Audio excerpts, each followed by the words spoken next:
Ladies and gentlemen, let me ask you one question. How rich is your mindset?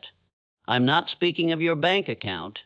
I'm talking about the currency of your thoughts, the wealth of your ambition, and the treasures buried in your vision. Today, we're here to awaken something powerful, not just a dream, but a blueprint for greatness. The theme is simple: think big, act rich, but don't mistake simplicity for weakness. This philosophy has built empires, shifted destinies, and rewritten what's possible for those bold enough to believe.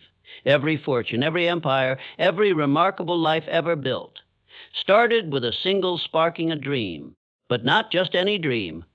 A vague wish is a cloud, pretty to look at, but with no substance. A definite dream is lightning. It strikes with force, illuminates the path, and demands to be noticed. It is the difference between the wandering and the driven, between those who dabble and those who dominate. A definite dream is a clear, specific, emotionally charged picture of what you are determined to achieve. It's not, "I want to be successful." That's too soft, too slippery. A definite dream says, "I will build this business. I will become this leader. I will reach this height, no matter how high." It lives in the details. It survives every doubt. It burns so hot. It becomes a demand you make of yourself. And the universe responds to those who demand, not those who hope. Without a definite dream, you drift. You wake up each day at the mercy of circumstance. You become reactive, not creative. But when your dream is definite, you wake up on fire. You start making decisions differently. Your actions gain meaning. Time stops being something to kill and becomes something to invest. Life stops happening to you and starts responding to you. The mind, once locked on a clear destination, begins to recruit everything in your favor: ideas, people, opportunities. You begin to see what others miss. You start attracting what once seemed out of reach. Why? Because clarity cuts through chaos. You know what you're after, so distractions lose their power. A person with a definite dream has already won half the battle. They're no longer asking, "Is it possible?" They're only asking, "What's next?" They are possessed by purpose. They are magnetized by mission. They don't need constant motivation because their dream is their fuel, their compass, their obsession. If you do not yet have a definite dream, stop everything and define it. Write it, see it, name it, commit to it like your life depends on it, because in a very real way it does. A dream without definition is a destiny without direction. But once your dream becomes definite, so do you. Before wealth ever touches your hands, it must first saturate your thoughts. Every coin earned, every opportunity seized, every legacy created, it all begins in the mind. You cannot build a mansion with the blueprints of a shack, and you cannot create external abundance from internal poverty. The mind is the master architect. If it sees scarcity, it creates limitation. If it sees wealth, it lays the foundation for prosperity to enter. Most people try to chase riches through hustle alone, forgetting that the richest individuals on earth didn't just work hard. They thought differently. They cultivated a wealth consciousness. That means they trained themselves to see possibility where others see obstacles. They expected abundance, even when they were surrounded by lack. They believed they were worthy of success before they had proof. That belief became the seed from which everything else grew. You must realize this: your current life is a reflection of your previous thoughts.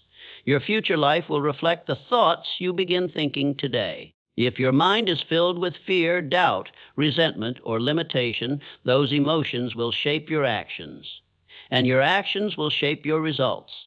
But when you begin to fill your mind with bold vision, gratitude, decisiveness, and self-worth, everything begins to shift. The world outside cannot resist the changes you make inside. Too many people say, "When I have the money, then I'll feel successful." But that's backwards. The truth is, when you feel successful, then the money will come. This isn't wishful thinking. It's psychological law. Your self-image determines your behavior, and your behavior determines your income. You will never earn beyond what your mind believes you deserve. So if you want to change the number in your bank account, change the number in your head first. Start by visualizing yourself already in possession of the life you desire. Don't just imagine the things you want, feel the emotions attached to them. Step into that future version of yourself. How do you think? How do you speak? How do you make decisions? Begin to align with that identity now, and you'll begin to attract opportunities that match it. This is not magic, it's mastery. Because when you build wealth in your mind first, you begin to walk through the world differently. You carry yourself with quiet power. You stop chasing money and start attracting it. You stop fearing failure and start using it. You stop waiting for permission and start claiming your place. Never forget this truth: no one becomes rich by accident. They first become rich in vision, rich in belief, rich in courage. The mind is the vault where true wealth is stored, and once that vault is opened, the world follows. You cannot wait to become the person you dream of being. You must begin acting like them now. This is not about faking it, is definite. It's about aligning yourself with the version of you that already exists in your highest potential. You see, the world doesn't respond to what you want. It responds to who you are being. And who you are being is shaped by what you do consistently, how you carry yourself, how you speak, how you move through challenge, how you choose when no one is watching. If you aim to be powerful, start standing with strength in your posture, in your voice, in your decisions. If you aim to be a leader, begin speaking with clarity, making choices with conviction, and treating people with the dignity great leaders are known for. If you want success, behave like someone who already knows that success is inevitable, not optional. This is not about pretending to have things you don't. This is about embodying the mindset and behaviors of someone who naturally attracts the things you want. You must walk with the rhythm of your future, even if your current reality hasn't caught up yet. Because the secret is, your reality always lags behind your identity. Who you believe you are will eventually become undeniable truth, if you live that truth long enough. Most people think they have to wait until their environment changes to act differently.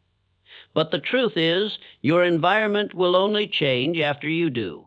Identity is not something you stumble into by luck. It's something you step into by choice. If you say you want to be a millionaire, but you think like a victim, spend impulsively, or avoid responsibility, then your actions are rejecting the very life you claim to desire. There is a deep cost to misalignment. So start today. Begin to ask yourself in every situation, what would the person I want to become do right now? And then do it. Make the choice they would make. Speak how they would speak. Handle conflict the way they would handle it. Prioritize time and energy the way they would. This is how transformation happens. Through small, daily acts of alignment that compound over time into an entirely new way of living.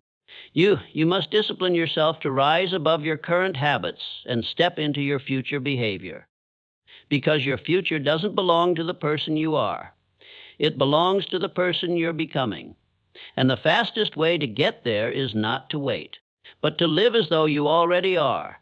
When you act like the person you aim to become, something extraordinary happens. The world begins to believe you. People treat you differently. Opportunities find you. The results begin to mirror the energy you've been projecting. This is not coincidence. This is consequence. You are no longer hoping for success.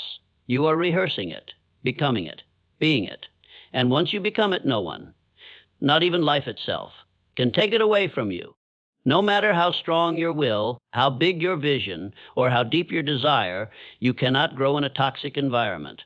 Your thoughts may be powerful, but your surroundings shape their direction.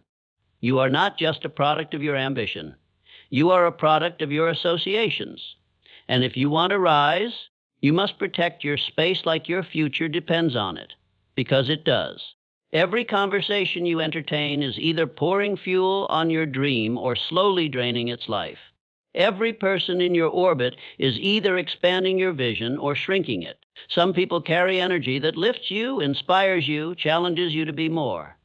Others carry energy that distracts, discourages, and dissolves your confidence piece by piece. Pay attention, not just to what people say, but to how you feel after leaving them. To think big and act rich. You must surround yourself with what I call expansion energy. These are the people, environments, and ideas that stretch your imagination, elevate your standards. When the mind is definite and remind you of what's possible, it's the mentor who doesn't let you settle. It's the friend who celebrates your progress and holds you accountable to your potential. It's the book, the podcast, the mastermind, the meeting room filled with thinkers who speak in goals, not gossip. Your circle should not be a comfort zone. It should be a growth zone. If you are always the smartest, mind is deafening, most ambitious person in the room, then you are in the wrong room. You must regularly place yourself in spaces where your dream feels challenged, not by resistance, but by example. Greatness is contagious, but so is mediocrity, and you must choose which one you allow to influence you. Don't cling to relationships out of habit, history, or fear. If someone is more committed to your past than to your future, love them from a distance. If your conversations always drift toward complaining instead of creating, notice that. If someone belittles your goals, makes excuses for your growth, or mocks your discipline, understand they are projecting their limits, not stating yours. Release them. Protect your energy like a sacred resource, because it is. You become what you're exposed to. If you spend your time around apathy, you will slowly start to shrink. But if you immerse yourself in expansion, surrounding yourself with people who challenge your thinking, who live what they preach, who embody the life you want, you will rise almost automatically. It's not because of luck. It's because the standard is shifted, and you will either rise to meet it or fall behind. Your environment will not let you stay the same. So be deliberate. Be ruthless in your focus. Build an ecosystem that forces you to level up. Choose your circle not by comfort, but by alignment. Find those who speak your future language, who think in terms of solutions, who respect ambition and resilience. Let their energy become your normal. Because when you surround yourself with expansion, you don't just grow, you evolve. You stop negotiating with your old self. You stop shrinking your dreams to fit in. You begin expanding your identity to match your vision. And once that happens, your rise is no longer optional. It becomes inevitable. Failure is not the end. It's not the signal to stop. It's the signal to begin again. Only this time with greater wisdom, sharper precision, and deeper resolve. If you're going to think big and act rich, you must change your relationship with failure. You must stop seeing it as something to fear and start recognizing it as one of your greatest assets. Because in truth, failure is not your enemy. It's your instructor. It holds the lessons success never bothers to teach. The people who achieve the extraordinary aren't the ones who avoided failure. They're the ones who learned how to use it. They understood that every setback is a setup. Every loss carries insight. Every time the world says, no, it's offering you a chance to become stronger, smarter, more focused. Failure doesn't mean you weren't good enough. It means you're being invited to level up. But most people never learn this. Most people get hit once and stay down.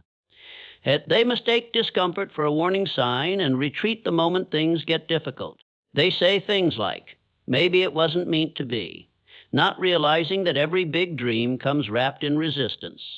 The bigger your goal, the more failure will try to test your commitment to it. You are not being punished. You're being prepared. So the question is not, will you fail? You will. Everyone does. The real question is, what will you do with it? Will you let it define you or refine you? Will you let it shut you down or wake you up? Because there is a kind of person who turns failure into fire. They don't get better. They get better.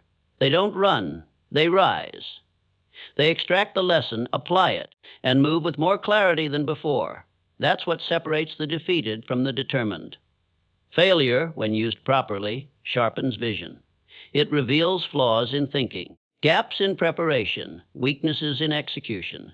It strips away the illusion and leaves behind only what's real. And that realness, that brutal honesty, is the foundation for real success.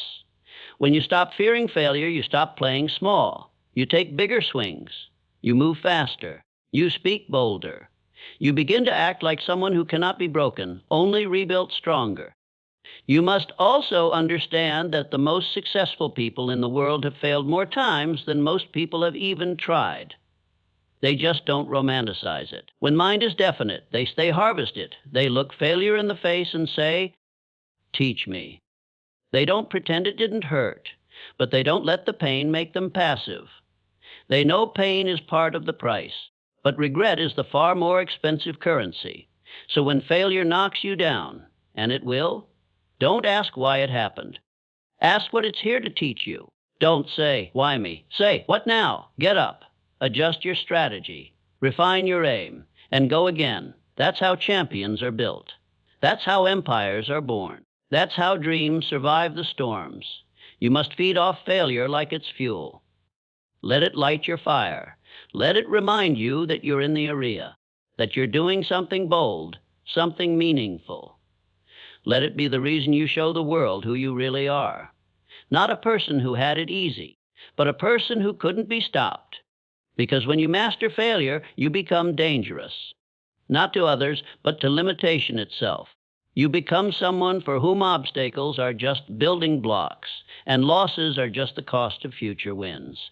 And once you reach that point, there is nothing, absolutely nothing, that can hold you back. Thinking big is a duty, not a luxury. Acting rich is a discipline, not a show. Together, they form the mindset of those who refuse to live a small life in a wide world. So I urge you, as you leave this room, to upgrade your thoughts, elevate your actions, and walk boldly into the wealth of your potential.